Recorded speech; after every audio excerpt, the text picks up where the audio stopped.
আমরা যে বৌভাতের অনুষ্ঠানে গেছিলাম, তো সেখানে একটা চমক আছে, তো তার জন্য তোমরা পুরো ভিডিওটা দেখো। তো আমরা আনন্দ করতে করতে গেছিলাম, গান শুনতে শুনতে। তো খাওয়া দাওয়ার ভিডিওটা তোলা হয়নি, তো চমকটা এবার শুরু হবে, তো দেখো।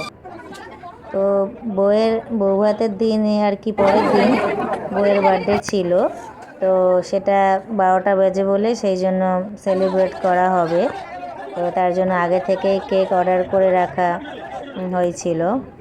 তো এটা ভালো একটা স্মৃতি থেকে যাবে ওদের বিয়ের সিডির মধ্যে, যে বৌভাতের দিন বার্থডে সেলিব্রেট করা হয়েছিল, কেক কাটিং করা হয়েছিল।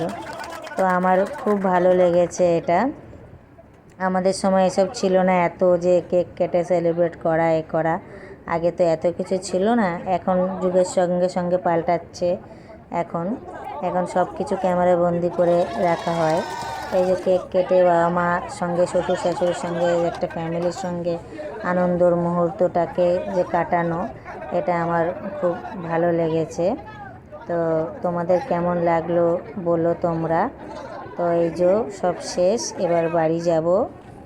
তো এই যে তোমাদের কেমন লাগলে বলো, তোমাদের ভিডিওটা কেমন লাগলে একটু লাইক করে দিও।